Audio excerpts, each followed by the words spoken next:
Okay, ഇന്നത്തെ class നമ്മൾ എന്താ നോക്കാൻ പോകണമെന്ന് വെച്ച് കഴിഞ്ഞാൽ വാട്ട് ഈസ് ട്രേഡിംഗ് സൈക്കോളജി, എന്താണ് trading psychology, importance of trading psychology, എന്തുകൊണ്ടാണ് കൂടുതൽ പ്രോഫിറ്റബിൾ ആയിട്ടുള്ള ട്രേഡേഴ്സ്, ട്രേഡിംഗ് സൈക്കോളജി ഒരു ടെക്നിക്കൽ അനാലിസിസിനെയും വെച്ചിട്ട് ഫണ്ടമെന്റൽ അനാലിസിസിനെയും വെച്ചിട്ട് ഒരു സെയിം ലെവലിൽ എന്തുകൊണ്ടാണ് ട്രേഡിംഗ് സൈക്കോളജി നിർത്തിയിരിക്കുന്നത്, എന്തുകൊണ്ടാണ് ട്രേഡിംഗ് സൈക്കോളജി ഇമ്പോർട്ടൻ്റ് എന്ന് എല്ലാവരും പറയണത്, അതിനെക്കുറിച്ചുള്ളൊരു വീഡിയോ ആണ് നമുക്ക് ഇന്നത്തെ ക്ലാസ്സിൽ നോക്കാൻ പോകുന്നത്.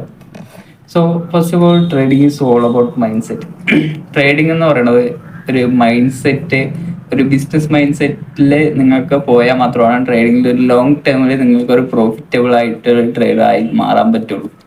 സോ അത് എങ്ങനെയാണെന്ന് നമുക്ക് പറഞ്ഞുതരാം. ഇപ്പോൾ ഒരു ലോസ് വരുന്ന സമയത്ത് അല്ലെങ്കിൽ ഒരു പ്രോഫിറ്റ് വരുന്ന സമയത്ത് ഒരു സിംഗിൾ ട്രേഡിൽ വരുന്ന ഒരു ഔട്ട്കം അല്ല ഒരു കൺസിസ്റ്റന്റ് ആയിട്ടുള്ള പ്രോഫിറ്റബിൾ ട്രേഡറിന് വേണ്ടത്. സിംഗിൾ ട്രേഡിൽ നിങ്ങൾക്കൊരു എന്തെങ്കിലും ഒരു കാരണം വെച്ച് കഴിഞ്ഞാൽ നിങ്ങൾക്ക് ലോസ് വന്നേക്കാം. ആ ഒരു ലോസ് വരുന്ന സമയത്തും ആ ഒരു പ്രോഫിറ്റ് വരുന്ന സമയത്തും നിങ്ങളുടെ ഇമോഷൻസ് നിങ്ങൾ കൺട്രോൾ ചെയ്യാൻ പഠിക്കണം. സോ ഒരു ഒരു ബിസിനസ്സുകാരനെ തന്നെ നിങ്ങൾക്ക് എടുത്തു. ഇപ്പോൾ ഒരു ബിസിനസ് തുടങ്ങി ഫെയിലായി, അത് കഴിഞ്ഞാൽ നെക്സ്റ്റ് ഒരു ബിസിനസ് തുടങ്ങും, ഫെയിലാവും. ആ ഒരു ഫെയിൽ ആവുന്ന സമയത്ത് ഒരു മിസ്റ്റേക്കുകൾ വന്നിട്ടുണ്ടാവില്ലേ, ആ ഒരു മിസ്റ്റേക്കുകളെ ആ ഒരു ബിസിനസ്സുകാരൻ ഇമ്പ്രൂവ് ചെയ്യാൻ നോക്കും. ഇമ്പ്രൂവ് ചെയ്ത് കഴിഞ്ഞിട്ട് ഒരു 3 months കഴിഞ്ഞിട്ട് വീണ്ടും ആ ഒരു ബിസിനസ്സിക്ക് വരാൻ കാണിക്കുന്ന ഒരു മൈൻഡ് സെറ്റ് ഇല്ലേ, ആ ഒരു മൈൻഡ് സെറ്റാണ് നമുക്ക് വേണ്ടത്. ആ ഒരു മൈൻഡ് സെറ്റാണ് നമുക്ക് ട്രേഡിങ്ങിലും നമുക്ക് കൊണ്ടുവരേണ്ടത്. സോ അങ്ങനെയുള്ള രീതിക്ക് നമ്മളുടെ മൈൻഡ് സെറ്റ് നമ്മളെ മാറ്റിയെടുത്താൽ മാത്രമേ നമുക്ക് ചിന്തിക്കാൻ പറ്റുള്ളൂ എന്ന് പറഞ്ഞു കഴിഞ്ഞാൽ ഇപ്പോൾ ഒരു ലൂസിങ് ട്രേഡ് നമുക്ക് വെളിക്ക് വരാം. അതേപോലെ 2 ലൂസിങ് ട്രേഡും നമുക്ക് വെളിക്ക് വരാം. ഒരു ആഴ്ച ഫുള്ള് ലൂസിങ് സ്ട്രീക്ക് ആയിട്ട് നിങ്ങൾക്ക് വെളിക്ക് വരാം. അതേപോലെ 2 ആഴ്ച ഫുൾ ലൂസിങ് സ്ട്രീക്ക് ആയിട്ട് നിങ്ങൾക്ക് വെളിക്ക് വരാം. പക്ഷെ റിവെഞ്ച് ട്രേഡ് ചെയ്യാൻ പറ്റില്ല. റിവെഞ്ച് ട്രേഡ് മീൻസ് ഇപ്പോൾ ഈ ഒരു പ്രോഫിറ്റ് വീണ്ടെടുക്കാൻ വേണ്ടിയിട്ട് നിങ്ങൾ വീണ്ടും ട്രേഡ് എടുക്കാൻ പറ്റില്ല. സോ നിങ്ങൾക്കൊരു സ്ട്രാറ്റജി ഉണ്ടാവും. ആ ഒരു സ്ട്രാറ്റജി അനുസരിച്ചിട്ട് നിങ്ങൾ ട്രേഡ് എടുത്ത് പോയിക്കൊണ്ട് ഇരിക്കണം. ആ ഒരു കൺസിസ്റ്റൻസി ബേസിസിൽ വേണം മുമ്പോട്ട് പോകാൻ. സോ ആ ഒരു മൈൻഡ് സെറ്റ് നമുക്ക് എപ്പോഴും ഈ ബിസിനസ് പോലെ ട്രീറ്റ് ചെയ്യാനുള്ള ഒരു മൈൻഡ് സെറ്റ് എപ്പോഴും നമുക്ക് വേണം. അങ്ങനെ ഒരു മൈൻഡ് സെറ്റ് ഉള്ള ആൾക്കാർക്ക് മാത്രമാണ് ട്രേഡിങ് പ്രോഫിറ്റബിൾ ആവാൻ പറ്റുള്ളൂ. സോ ഈ ഒരു മൈൻഡ് സെറ്റ് കൊണ്ടുവരാൻ വേണ്ടി നമുക്ക് എന്തൊക്കെ കാര്യങ്ങൾ ചെയ്യാമെന്ന് നമുക്ക് നോക്കാം. ഇതാണ് ഫോക്കസ് ചെയ്യേണ്ട മെയിൻ കാര്യങ്ങൾ എന്ന് പറയുന്നത്. So first of all discipline, risk management, പിന്നെ പേഷ്യൻസ്. ഈ ഒരു 3 സാധനം എങ്ങനെയാണ് ഇതിൽ അഫക്റ്റ് ചെയ്യണമെന്ന് ഞാൻ പറഞ്ഞുതരാം. So first of all discipline എങ്ങനെയാണ് ഇതിൽ നമുക്ക് എഫക്റ്റ് ചെയ്യുക. ഈ ട്രേഡിങ്ങിൽ ഡിസിപ്ലിൻ വന്നിട്ട് ഇരിക്കേണ്ട കാര്യമല്ലല്ലോ. ഈ ഡിസിപ്ലിൻ എങ്ങനെയാണ് ഈ ട്രേഡിങ്ങിൽ എഫക്റ്റ് ആവുകയെന്ന് ഞാൻ പറഞ്ഞുതരാം. First of all, without discipline you are not gonna achieve anything in your life. നിങ്ങളുടെ ലൈഫിൽ ഒരു കാര്യം, നിങ്ങൾക്കൊരു ഗോൾ ഉണ്ടെന്ന് വെക്കുക. ഈ ഒരു ഗോളിൽ നിങ്ങൾക്ക് എത്തിച്ചേരണം എന്ന് വെച്ച് കഴിഞ്ഞാൽ നിങ്ങൾക്കൊരു ഡിസിപ്ലിൻ ഇല്ല എന്ന് വെച്ച് കഴിഞ്ഞാൽ നിങ്ങൾക്ക് എന്ത് കാരണം വെച്ചാലും ആ ഒരു ഗോളിലേക്ക് അച്ചീവ് ചെയ്യാൻ പറ്റില്ല. സോ നിങ്ങളുടെ ഡെയിലി റുട്ടീൻ മീൻസ് നിങ്ങൾ രാവിലെ എണീച്ചു, വർക്കൗട്ട് ചെയ്തു, അതേപോലെ കുറച്ച് ബുക്ക് റീഡ് ചെയ്തു. അങ്ങനെ നിങ്ങൾക്ക് ഡിസിപ്ലിൻ വന്നാൽ മാത്രമാണ് നമ്മുടെ ഒരു മൈൻഡ് സെറ്റ് ബിൽഡ് ആവുള്ളൂ. സോ ഉദാഹരണം ഞാൻ പറഞ്ഞുതരാം. ഇപ്പോൾ നമുക്കൊരു മോട്ടിവേഷൻ വീഡിയോ കണ്ടു. ഇപ്പോൾ ഒരു നൈറ്റ് കിടക്കുന്നതിന് മുമ്പ് ഒരു മോട്ടിവേഷൻ വീഡിയോ കാണുന്ന സമയത്ത് നമ്മുടെ മൈൻഡിൽ എന്തായിരിക്കും, നാളെ രാവിലെ എണീക്കണം, വർക്കൗട്ട് ചെയ്യണം, ഓടണം, അങ്ങനെ ഒരു മൈൻഡ് സെറ്റ് വരും. പക്ഷെ രാവിലെ എണീച്ച് കഴിഞ്ഞാൽ പോകും. So over than motivation video നമുക്കത് ചെയ്യണം എന്നുള്ളൊരു കാര്യമാണ്. അത് ഇഷ്ടപ്പെട്ടോ ഇഷ്ടപ്പെട്ടില്ലയോ, ആ ഒരു സാഹചര്യം ഉണ്ടോ സാഹചര്യം ഇല്ലയോ, പക്ഷെ നമ്മളത് ചെയ്യണം. That's discipline. ഓക്കെ, ഇങ്ങനെയാണ് ഈ ഒരു ഡിസിപ്ലിൻ ആയിട്ട് നമ്മുടെ റുട്ടീൻസ് നമ്മൾ കൊണ്ടുപോകണം. സോ ഇത് എങ്ങനെയാണ് നമുക്ക് ട്രേഡിങ്ങിൽ യൂസ് ആവുക ഞാൻ പറഞ്ഞുതരാം. ഡിസിപ്ലിൻ എങ്ങനെ ട്രേഡിങ്ങിൽ യൂസ് ആവുക. ഒരു ട്രേഡ് ലോസ് ആയി നിങ്ങൾക്ക് നോക്കിയാൽ, ആ ഒരു ട്രേഡ് ലോസ് ആയി കഴിഞ്ഞെന്ന് വെച്ച് കഴിഞ്ഞാൽ നിങ്ങൾക്ക് ഓക്കെ അക്സെപ്റ്റ് ചെയ്യാം. ഈ ഒരു ട്രേഡ് എനിക്ക് ലോസാണ്, നമ്മുടെ എഡ്ജ് ഇതാണ്. അപ്പോൾ നമ്മുടെ എഡ്ജ് വഴി നമ്മൾ കറക്റ്റായിട്ട് എടുക്കും. നമ്മുടെ സ്ട്രാറ്റജി വഴി, നമ്മുടെ റൂൾസ് വഴി, നമ്മളൊരു ട്രേഡിന് നമ്മൾ എടുക്കുന്ന സമയത്ത് കുറച്ച് റൂൾസും സ്ട്രാറ്റജിയൊക്കെ ഉണ്ടാവുമല്ലോ, അതെല്ലാം കറക്റ്റായിരുന്നു. നമ്മുടെ പ്ലാൻ ഫോളോ ചെയ്തു, ഓക്കെ ശരിയാണ്. പക്ഷെ നമുക്കത് ലോസ് അടിച്ചു. ഇന്നത്തെ ദിവസം നമുക്ക് എസ് എൽ ഹിറ്റ് ചെയ്തിട്ടാണ് നമുക്ക് ടാർഗറ്റ് പോയി, അല്ലെങ്കിൽ എസ് എൽ ഹിറ്റ് ചെയ്തു, ഇന്നത്തെ ദിവസം നമ്മുടെ എഡ്ജ് വർക്കായില്ല എന്ന് വെക്കാം. അപ്പോൾ ഓക്കെ ശരി, നമ്മൾ അക്സെപ്റ്റ് ചെയ്യുക. നമ്മുടെ കയ്യിൽ നമ്മുടെ ലോങ് ടേം പ്ലാൻ ഉണ്ട്, നമ്മൾ ബാക്ക് ടെസ്റ്റ് ചെയ്ത ലോങ് ടേം പ്ലാൻ ഉണ്ട്.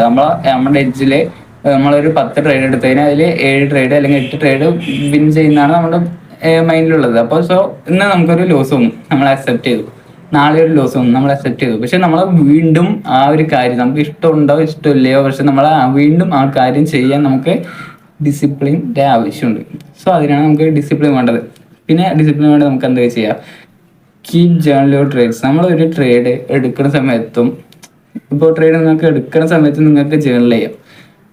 എടുക്കുന്ന സമയത്ത് എന്ന് പറഞ്ഞാൽ നിങ്ങളുടെ പ്ലാൻ ഫോളോ ചെയ്യും. ഇപ്പോൾ ഒരു 1 hour ലിക്വിഡിറ്റി സ്വീപ്പ് ചെയ്തു, ഇന്നത്തെ ഡെയിലി ബേസ് ഇതാണ് എന്നുള്ള കാര്യങ്ങൾ നിങ്ങൾ എഴുതി വെക്കുക, ജേർണലിൽ എഴുതി വെക്കുക. നിങ്ങളുടെ ഒരു നോട്ട് ഉണ്ടെന്ന് വെച്ച് കഴിഞ്ഞാൽ ആ നോട്ടിൽ നിങ്ങൾ ഫസ്റ്റ്, ഞാൻ ഇപ്പോൾ ചെയ്യണ ഒരു കാര്യം പറഞ്ഞുതരാം. ഇപ്പോൾ ഞാൻ ട്രേഡ് എടുക്കുന്ന സമയത്ത് ഞാൻ എഴുതി വെക്കും. ഇതാണ് അങ്ങനെ ഫോമായി. നമ്മുടെ എൻട്രി വരുന്നുണ്ട് എന്ന് പറഞ്ഞിട്ട് നമ്മളിങ്ങനെ അത് എന്തിനാ എഴുതി വെക്കണം എന്ന് പറഞ്ഞു കഴിഞ്ഞാൽ അതെൻ്റെ സൈക്കോളജിനെ അഫക്റ്റ് ചെയ്യാണ്ടിരിക്കാൻ വേണ്ടിയിട്ടാണ്.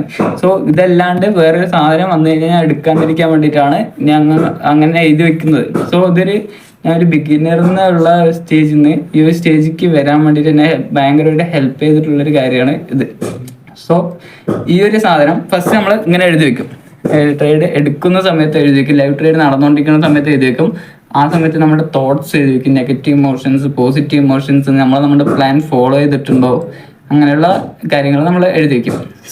ഈ ഒരു ട്രേഡ് കഴിഞ്ഞതിന് ശേഷം നമ്മൾ ഈ ട്രേഡ് കഴിയുമല്ലോ, ട്രേഡ് കഴിഞ്ഞിട്ട് ആ ദിവസത്തെ എൻഡിലോ അങ്ങനെ എഴുതി വെക്കുക. ആ ദിവസത്തെ എൻഡിൽ നമ്മൾ മെയിനായിട്ട് വേറെ ഇത് നമ്മൾ ഫസ്റ്റ് ചെയ്തിരുന്ന ഒരു റഫ് ജേണലായിരിക്കും. എന്നിട്ട് അത് കഴിഞ്ഞിട്ട് നമ്മുടെ മെയിൻ ജേണലിൽ നമ്മൾ ഇന്നത്തെ ഡേ ഇന്നത്തെ ഡേറ്റ് ചെയ്ത, എന്നിട്ട് ഇന്നത്തെ ഡേയിൽ ഇന്ന ട്രേഡ് എടുത്തു, ഒരു ട്രേഡ് എടുത്തെന്നുണ്ടെങ്കിൽ ഒരു ട്രേഡ് എടുത്തു, അത് എസ് എൽ ഹിറ്റ് ചെയ്തു അല്ലെങ്കിൽ ടി പി ഹിറ്റ് ചെയ്തു. ആ എസ് എൽ ഹിറ്റ് ചെയ്യുന്ന സമയത്ത് അല്ലെങ്കിൽ ടി പി ഹിറ്റ് ചെയ്യുന്ന സമയത്ത് നമ്മൾ നമ്മുടെ പ്ലാൻ ഫോളോ ചെയ്തു, നമ്മുടെ റൂൾസ് നമ്മൾ ഫോളോ ചെയ്തതിന് ശേഷം എസ് എൽ അടിച്ചു അല്ലെങ്കിൽ ടി പി അടിച്ചു, ഇമോഷൻസ് ബ്രേക്ക് ആയില്ല എന്നൊക്കെ പറഞ്ഞിട്ട് സാധാ നമ്മൾ കോമൺ ആയിട്ട് ഡയറി എഴുതുന്ന പോലെ എഴുതുക. ഇങ്ങനൊരു സംഭവം എഴുതി കഴിഞ്ഞാൽ നിങ്ങൾക്ക് ഒരു ലോങ് ടേമിലേക്ക് വരുന്ന സമയത്ത് നിങ്ങൾക്കൊരു യൂസ് ഉണ്ട്. അതെങ്ങനെയാണെന്ന് പറഞ്ഞു കഴിഞ്ഞാൽ ഇപ്പോൾ ഒരു കുറേ ലൂസിങ് സ്ട്രീക്ക് അല്ലേ, അങ്ങനെ ലൂസിങ് സ്ട്രീക്ക് വരുന്ന സമയത്ത് നിങ്ങൾക്ക് ഈ ഒരു ജേണൽ ഇത് എടുത്ത് നോക്കിക്കഴിഞ്ഞാൽ നിങ്ങൾക്ക് മനസ്സിലാവും, ഓക്കെ നമ്മളിത് ഫോളോ ചെയ്തുകൊണ്ടിരുന്ന സമയത്ത് നമുക്ക് പ്രോഫിറ്റ് ആയിരുന്നു വന്നത്. ഇത് ഇത്ര മാസങ്ങളായിട്ട് അല്ലെങ്കിൽ ഇത്ര കൊല്ലങ്ങളായിട്ട് ഇത് വർക്കിംഗ് ആണ്. ഇത് വർക്കിംഗ് ആകും. അത് ഒരു വീക്കിൻ്റെ കുഴപ്പമാണ്, അല്ലെങ്കിൽ ഈ ഒരു കൺസോൾട്ടേഷൻ്റെ കുഴപ്പമാണ്, അല്ലെങ്കിൽ ലോങ് ടേം കൺസോൾട്ടേഷൻ്റെ കുഴപ്പമാണെന്ന് നമുക്ക് മനസ്സിലാവും. മനസ്സിലായി കഴിഞ്ഞു എന്ന് കഴിഞ്ഞ് കഴിഞ്ഞാൽ നമുക്ക് നമ്മുടെ സൈക്കോളജിന് പെട്ടെന്ന് നമുക്ക് ഇതാക്കാൻ പറ്റും. പിന്നെ improve from your mistake. Improve from your mistake എന്ന് പറഞ്ഞാൽ നമുക്ക് ഇപ്പോൾ ഒരു ട്രേഡിൽ നമുക്ക് എക്സിറ്റ് ആവാൻ ലിക്വിഡിറ്റി കഴിഞ്ഞിട്ട് നമ്മൾ എക്സിറ്റ് ആയില്ല, ലിക്വിഡിറ്റി എടുത്തിട്ട് നമ്മൾ എക്സിറ്റ് ആയില്ല എന്ന് വെക്കുക. അടുത്ത ട്രേഡിൽ വരുന്ന സമയത്ത് നമുക്ക് എന്ത് ചെയ്യേണ്ടത്, ഓക്കെ പ്രീവിയസ് ട്രേഡിൽ ഞാൻ ലിക്വിഡിറ്റി വരുന്ന സമയത്ത് ലിക്വിഡിറ്റി എടുത്തതിന് ശേഷവും ഞാൻ എക്സിറ്റ് ആയില്ല. അപ്പോൾ നമുക്ക് ഇന്നത്തെ ട്രേഡിൽ നമുക്ക് ലിക്വിഡിറ്റി എത്തിയത് നമുക്ക് എക്സിറ്റ് ആവണം. ഇങ്ങനെയുള്ള ചെറിയ ചെറിയ മിസ്റ്റേക്കുകൾ നമ്മൾ തിരുത്തി വന്നു കഴിഞ്ഞാൽ നമുക്ക് ലോങ് ടേം ആയിട്ട് ഒരുപാട് ബെനിഫിറ്റുകളുണ്ട്. ഇതിൽ മാത്രമല്ല, ഈ ട്രേഡിങ്ങിൽ മാത്രമല്ല, നമുക്ക് അതർ ബിസിനസ്സസിൽ അല്ലെങ്കിൽ നിങ്ങളുടെ ലൈഫിൽ നിങ്ങൾക്ക് സെയിം മിസ്റ്റേക്കുകൾ നമുക്ക് അടുത്തത് നോക്കിയോ, സെയിം മിസ്റ്റേക്കുകൾ അവോയ്ഡ് ചെയ്യുക. അഗൈൻ വരുന്ന സെയിം മിസ്റ്റേക്സ് അവോയ്ഡ് ചെയ്യുക. അങ്ങനെ അവോയ്ഡ് ചെയ്ത് കഴിഞ്ഞാൽ നമുക്ക് കൂടുതൽ കാര്യങ്ങൾ സിമ്പിളായിട്ട് നമുക്ക് പഠിക്കാൻ പറ്റും. ഈ ഒരു ജേണലിൽ കൂടെ തന്നെ നമുക്ക് എല്ലാ കാര്യങ്ങളും പഠിക്കാവുന്നതാണ്. നമുക്ക് നിങ്ങൾക്ക് ഈ ഒരു ട്രേഡിങ്ങിൽ മാത്രമല്ല, നിങ്ങൾക്ക് ലൈഫിൽ എന്തൊരു ആക്ടിവിറ്റി ചെയ്യുകയാണെന്നുണ്ടെങ്കിലും നിങ്ങൾ ജേണൽ കീപ്പ് ചെയ്ത് കഴിഞ്ഞാൽ നിങ്ങൾക്ക് ഇമ്പ്രൂവ് ചെയ്യുന്ന കുറച്ച് ടൈം ഉണ്ടാവില്ലേ, ആ ഒരു ടൈം നിങ്ങൾക്ക് ഒരുപാട് നിങ്ങൾക്ക് ഒരു മാജിക് പോലെ സേവ് ചെയ്യാൻ പറ്റും. ഇത് എനിക്ക് ഈ ഒരു ട്രേഡിങ് പഠിക്കുന്ന സമയത്ത് ജേണലൊന്നും ഞാൻ വിചാരിച്ചു നോക്കിയ സംഭവം കൂടിയല്ല. പക്ഷെ ഇത് ചെയ്തതിന് ശേഷമാണ് നമുക്ക് ഇമ്പ്രൂവ് ചെയ്യാൻ പറ്റുക. നിങ്ങൾക്ക് ഫസ്റ്റ് ചെയ്യേണ്ട സമയം നിങ്ങൾക്ക് ഒന്നും അറിയില്ലായിരിക്കും. അങ്ങനെ അറിയില്ലായിരിക്കും മീൻസ് നിങ്ങൾക്ക് ഒന്നും ചെയ്യാം എന്നുള്ള രീതി ആയിരിക്കില്ല. ഇപ്പോൾ ഇത് ഞാൻ ചെയ്യില്ല എന്നുള്ള രീതി ആയിരിക്കും. പക്ഷെ നിങ്ങൾ എഴുതി വയ്ക്കാൻ ശ്രമിക്കുക. എന്ത് ട്രേഡ് എടുത്തോട്ടെ, നിങ്ങൾ എഡ്ജ് ഫോളോ ചെയ്തോ ചെയ്തില്ലേ, ഫസ്റ്റ് എല്ലാവരും ചെയ്യണമെന്നില്ല, അത് എല്ലാവരും മൈൻഡ് സെറ്റാണ്. പക്ഷെ നിങ്ങളത് എഴുതി വെക്കുക. എന്നതിന് എഡ്ജ് ഫോളോ ചെയ്തില്ല എന്ന് പറഞ്ഞിട്ട് എഴുതി വെക്കുക. അങ്ങനെ എഴുതി വെച്ച് കഴിഞ്ഞാൽ നിങ്ങൾക്ക് വയസ്സിലി അങ്ങനെ ഡേയ്സ് കൂടുന്തോറും നിങ്ങൾ തന്നെ ആ സംഭവം ഫോളോ ചെയ്യാൻ തുടങ്ങും. സോ അടുത്തതാണ് റിസ്ക് മാനേജ്മെന്റ്. നമുക്ക് you don't need 100% win rate. ഒരാൾക്കും 100% വിൻ റേറ്റിന്റെ ആവശ്യമില്ല. നമുക്ക് ഒരു 10 ട്രേഡിൽ 7 ട്രേഡ് ലോസ് വന്നാലും 3 ട്രേഡ് പ്രോഫിറ്റ് ആയാൽ മതി. 1:5 റിസ്ക് റിവാർഡിൽ നിങ്ങൾ പ്രോഫിറ്റബിൾ ആയിരിക്കും. സോ നിങ്ങൾക്ക് ഒരു ഉദാഹരണം പറഞ്ഞുതരാം. ഒരു ട്രേഡിൽ ഒരു 1000 റുപ്പീസാണ് നമ്മൾ റിസ്ക് ചെയ്യണമെന്ന് വെക്കാം. ആ ഒരു 7 ട്രേഡ് അടുപ്പിച്ച് നമ്മൾ ലൂസായി. നമ്മുടെ ടോട്ടൽ ക്യാപിറ്റൽ ഉള്ളത് 10,000 റുപ്പീസാണ്. അപ്പോൾ 7 ട്രേഡ് അടുപ്പിച്ച് ലൂസായി. നമ്മുടെ റിസ്ക് മാനേജ്മെന്റ് നമ്മൾ ഫോളോ ചെയ്യുന്നുണ്ട് കേട്ടോ. അപ്പോൾ നമ്മൾ 1000 റുപ്പീസ് ലോസ് വരുന്ന ട്രേഡേഴ്സ് മാത്രം എടുക്കാറുള്ളൂ. അതിനനുസരിച്ചാണ് നമ്മൾ ലോട്ട്സ് സെറ്റ് ചെയ്യാറുള്ളത്. അങ്ങനെ നമുക്ക് 10 ട്രേഡിൽ 7 ട്രേഡ് അടുപ്പിച്ച് നമ്മൾ ലോസായി. അടുപ്പിച്ച് ലോസായി പറഞ്ഞാൽ നമ്മൾ 7,000 റുപ്പീസ് ഡൗണിലാണുള്ളത്. മനസ്സിലായോ? 3 ട്രേഡ് നമുക്ക് പ്രോഫിറ്റ് വന്നു. 7,000 റുപ്പീസ് നമുക്ക് ലോസിലുള്ളത്. സോ ഫസ്റ്റ് ട്രേഡിൽ 8ാമത്തെ ട്രേഡിൽ പ്രോഫിറ്റ് വന്നു. 8ാമത്തെ ട്രേഡിൽ പ്രോഫിറ്റ് എന്ന് പറഞ്ഞാൽ 1:5 1000 റുപ്പീസ് റിസ്ക് ചെയ്ത് കഴിഞ്ഞാൽ 5,000 റുപ്പീസ് പ്രോഫിറ്റ് വരുന്ന പോലെ. അപ്പോൾ ഒരു 5,000 റുപ്പീസ് എന്ന് പറഞ്ഞു കഴിഞ്ഞാൽ അപ്പോൾ ബാക്കിയുള്ളത് 3,000 5,000 6,000 7,000 8,000 റുപ്പീസ് ആയില്ലേ.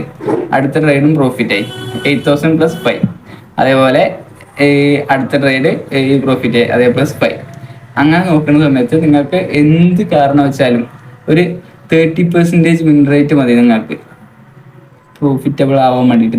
നിങ്ങളുടെ റിസ്ക് മാനേജ്മെന്റ് നിങ്ങൾ ഫോളോ ചെയ്തു, നിങ്ങളുടെ എഡ്ജ് ഫോളോ ചെയ്തു, നിങ്ങളുടെ എഡ്ജിൽ നിങ്ങൾക്ക് വിശ്വാസമുണ്ട്, നിങ്ങൾ ബാക്ക് ടെസ്റ്റ് ചെയ്തു, നിങ്ങളുടെ എഡ്ജിൽ നിങ്ങൾക്ക് വിശ്വാസം ഉണ്ടെന്ന് വെച്ച് കഴിഞ്ഞാൽ റിസ്ക് മാനേജ്മെന്റ് ഫോളോ ചെയ്ത് കഴിഞ്ഞെന്ന് വെച്ച് കഴിഞ്ഞാൽ നിങ്ങൾക്ക് അബ്സല്യൂട്ട്ലി നിങ്ങൾക്ക് പ്രോഫിറ്റബിൾ ആവാൻ പറ്റും. Trading simple. നിങ്ങൾ ആലോചിച്ച് നോക്കൂ.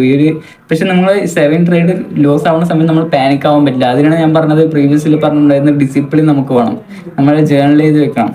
നമുക്ക് നമ്മുടെ എഡ്ജിൽ വിശ്വാസം വേണം. ആ ഒരു വിശ്വാസത്തിന് വേണ്ടിയിട്ടാണ് നമ്മൾ ജേർണൽ ചെയ്ത് വെക്കുന്നത്. ആ ഒരു എഡ്ജിൽ നമ്മൾ ട്രസ്റ്റ് ചെയ്യണം. ആ എഡ്ജിൽ നമ്മൾ ട്രസ്റ്റ് ചെയ്തിട്ട് നമ്മൾ കറക്റ്റ് റിസ്ക് മാനേജ്മെന്റ് യൂസ് ചെയ്ത് നമ്മൾ ട്രേഡ് എടുത്ത് കഴിഞ്ഞാൽ നമ്മൾ പ്രോഫിറ്റബിൾ ആവും. It's a easy thing. So അടുത്തതാണ് മെയിനായിട്ട് ട്രേഡിങ്ങിൽ മാത്രമല്ല ലൈഫിലും വേണ്ട ഒരു കാര്യമാണ് patience. First of all trading is a very slow process. നമ്മുടെ പേഷ്യൻസ്, നമ്മുടെ ക്ഷമയുടെ എന്താ പറയുക, എവിടെയൊക്കെ പറയാറുണ്ട്, നമ്മുടെ ക്ഷമയുടെ നെല്ലിപ്പലക തൊട്ടെന്ന് പറയില്ലേ, ആ ഒരു അങ്ങനത്തെ രീതി നമുക്ക് ടെസ്റ്റ് ചെയ്യും. ഈ ഫസ്റ്റ് ട്രേഡിങ്ങിൽ നമ്മളെ ടെസ്റ്റ് ചെയ്യും, നമ്മൾ കേപ്പബിൾ ആണോ എന്ന് നമ്മുടെ മാർക്കറ്റ് ടെസ്റ്റ് ചെയ്യണ പോലെ നമുക്ക് തോന്നും. നമ്മൾ ഫസ്റ്റ് എൻ്റെ ഒരു കാര്യം തന്നെ എടുത്ത് തന്നെ എനിക്ക് ഇനീഷ്യലി ലെക്ക് ഉണ്ടായിട്ടില്ല. സോ എൻ്റെ വേറെ ഫ്രണ്ട്സൊക്കെ ഉണ്ടാകുന്ന സമയത്ത് ആ ഫ്രണ്ട്സിന് ചില സമയത്ത് ലെക്ക് ഉണ്ടായിട്ടുണ്ട്. ലെക്കിൽ ഫസ്റ്റ് പ്രോഫിറ്റുകളൊക്കെ വരാൻ തുടങ്ങിയിട്ടുണ്ട്. സോ എനിക്ക് ഈ ലെക്ക് എന്ന് പറയുന്ന സാധനം എനിക്ക് ഈ ഇതിൽ വന്നിട്ടില്ല. സോ ഫസ്റ്റ് ഈ ലെക്ക് വന്നു കഴിഞ്ഞാൽ നമുക്കൊരു ഇത് പറഞ്ഞുതരാം. ലെക്ക് വന്നു എന്ന് വെക്കുക, നമുക്ക് ഈ ട്രേഡിങ്ങിൽ ഫസ്റ്റ് നമുക്ക് ലെക്ക് വന്നു എന്ന് വെക്കുക. ലെക്ക് വന്നിട്ട് നമുക്ക് പ്രോഫിറ്റ് കിട്ടി. അപ്പോൾ നമ്മുടെ മൈൻഡിൽ എന്തായിരിക്കും, കുഴപ്പമില്ല, അത് ഈസി ആണല്ലോ, ഒന്നും അറിയാണ്ട് എനിക്ക് പൈസ ഉണ്ടാക്കാൻ പറ്റിയല്ലോ എന്ന് വരും. സോ നമുക്ക് എന്നിട്ട് നമ്മൾ വീണ്ടും പൈസ ഇടും. കുറച്ച് പൈസ കിട്ടി, ഓക്കെ, പൈസ ഇട്ട് നമ്മൾ ചിലവാക്കി, ട്രേഡിങ് പൈസ കിട്ടി എന്നൊക്കെ നമ്മൾ വിചാരിക്കും. സോ വീണ്ടും നമ്മൾ പൈസ ഇടും. ആ പൈസ എന്തായാലും കഴിയുമല്ലോ. അപ്പോൾ പൈസ കഴിഞ്ഞ് കഴിഞ്ഞാൽ നമ്മൾ വീണ്ടും പൈസ ഇടും. ആ പൈസ ഇട്ട് കഴിഞ്ഞിട്ട് ആ ലെക്ക് നമുക്ക് പോകും. ആ ലെക്ക് നമുക്ക് പോയി കഴിഞ്ഞെന്ന് വെച്ച് കഴിഞ്ഞാൽ നമ്മൾ എൻ്റെ ഒരു കേസ് എടുത്താൽ ഞാൻ പറഞ്ഞുതരാം. ഞാൻ എടുക്കുന്ന എല്ലാ ട്രേഡും ഒരെണ്ണം കൂടിയില്ല, എല്ലാ ട്രേഡും സ്റ്റോപ്പ് ലോസ് ആയിരുന്നു അടിച്ചിട്ടുണ്ടായിരുന്നത്.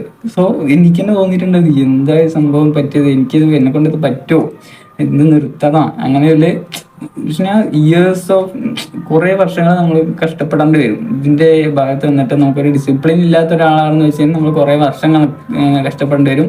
സോ നമ്മൾ ഡിസിപ്ലിൻ ഉള്ള ഒരാളാണെന്ന് വെച്ച് കഴിഞ്ഞാൽ നമുക്ക് ആ ഒരു വർഷത്തിൻ്റെ അളവ് കുറയ്ക്കാൻ പറ്റും. കാരണം നമുക്ക് എന്താ ചെയ്യേണ്ട കാര്യങ്ങൾ മാത്രം നമ്മൾ ഫോക്കസ് ചെയ്താൽ മതി. നമ്മൾ മൈൻഡ് സെറ്റിൽ ഫോക്കസ് ചെയ്യാണ്. മൈൻഡ് സെറ്റ് നമുക്ക് ഓൾറെഡി ഉണ്ടെന്ന് വെച്ച് കഴിഞ്ഞാൽ നമ്മൾ എന്താ ചെയ്യേണ്ടതെന്നുള്ള കാര്യത്തിൽ മാത്രം ഫോക്കസ് ചെയ്താൽ മതി. സോ എൻ്റെ ഒരു കേസിൽ അങ്ങനത്തെ മൈൻഡ് സെറ്റ് ഉണ്ടായിരുന്നില്ല.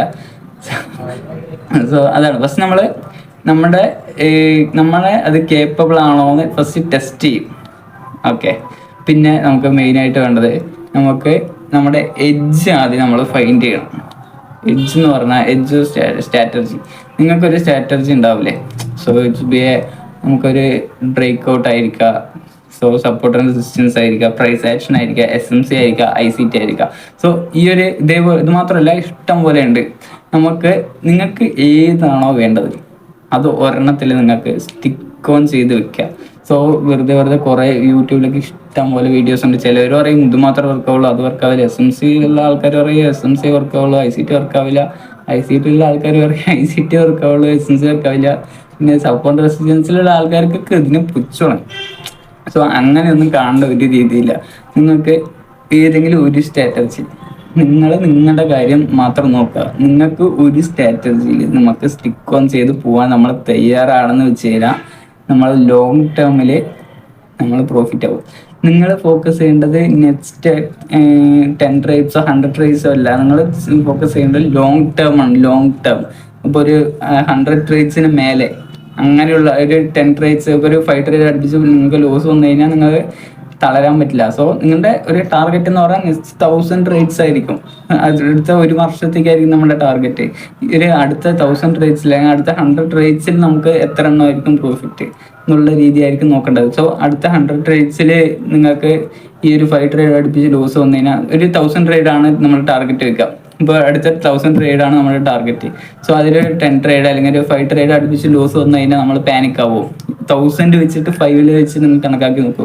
ഈ ഒരു 1000 ട്രേഡിൽ 5 ട്രേഡിൽ ലോസ് വന്നു, ആരെങ്കിലും കണക്കാക്കൂ? അങ്ങനെ ഒരു മൈൻഡ് സെറ്റാണ് നമ്മുടെ ആദ്യം കൊണ്ടുവരേണ്ടത്. സോ പേഷ്യൻസ് ആണ് നമുക്ക് എല്ലാ കാര്യത്തിലും. ഡിസിപ്ലിൻ വേണമെന്നുണ്ടെങ്കിലും റിസ്ക് മാനേജ്മെന്റ് ചെയ്യണമെന്നുണ്ടെങ്കിലും നമുക്ക് ആദ്യം പേഷ്യൻസ് ആണ് വേണ്ടത്. It's very slow process. ഞാൻ പറയാലോ, വീണ്ടും എടുത്ത് പറയുകയാണെങ്കിൽ ഇത് ഭയങ്കര സ്ലോ പ്രോസസ്സാണ്.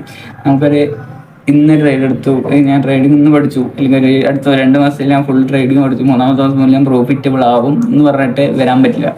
നിങ്ങൾക്ക് ആകാൻ പറ്റും. ഇപ്പോൾ യൂട്യൂബിൽ നിന്ന് ആൾക്കാർ വീഡിയോ ഇട്ടിട്ടുണ്ടാവും. ഇപ്പോൾ ഞാൻ അടുത്ത 1 crore മേടിക്കാൻ പോകണം, അല്ലെങ്കിൽ ഒരു 100 crore 100 crore ഒരു 1 lakh മേക്ക് ചെയ്യാൻ പോകണം, 1 month 1 lakh മേക്ക് ചെയ്യാൻ പോകണം എന്നൊക്കെ പറഞ്ഞ് വീഡിയോ ഇട്ട് കഴിഞ്ഞാൽ ഒരു ട്രേഡിങ് നിങ്ങൾക്ക് അതൊരു സ്കില്ലാണ്. ആ സ്കില്ല് പഠിച്ചു എന്ന് വെച്ച് കഴിഞ്ഞാൽ അബ്സല്യൂട്ട്ലി നിങ്ങളെ കൊണ്ടും ആ ഒരു 1 month ഉണ്ടാക്കാൻ പറ്റും. 1 month 1 lakh എന്ന് പറയുന്ന സാധനം, അല്ലെങ്കിൽ ഒരു 10 days 1 lakh എന്ന് പറയുന്ന സാധനം നിങ്ങൾക്കൊരു പോസിബിൾ ആയിട്ടുള്ള കാര്യമാണ്. സോ ഈ ഒരു സ്കില്ല് പഠിക്കണത് വരെ it's A very slow process. ഈ ഒരു സ്കില്ല് പഠിച്ചു കഴിഞ്ഞാൽ നിങ്ങൾക്ക് ഇത് സ്പീഡായിട്ട് കൊണ്ടുപോകാൻ പറ്റുള്ളൂ. സോ നമ്മൾ ഈ ഒരു ലേണിംഗ് ഫേസിൽ ഈ ഒരു സ്കില്ല് പഠിക്കാൻ മാത്രമേ, ട്രേഡിംഗ് എന്ന് പറയുന്ന ഈ skill, mindset, patience, risk management, ഈ ഒരു തിങ്ങിൽ മാത്രം നമുക്ക് ഫോക്കസ് കൊണ്ടുപോയി കഴിഞ്ഞ് കഴിഞ്ഞാൽ അബ്സല്യൂട്ട്ലി ആയിട്ട് നമുക്ക് പ്രോഫിറ്റബിളിലേക്ക് പോകാൻ പറ്റും, പ്രോഫിറ്റബിൾ ട്രേഡ് ആവാൻ പറ്റും. സോ നമ്മൾ അടുത്ത വീഡിയോയിലായിട്ട് വരുന്നവരെ ഓക്കെ ബൈ.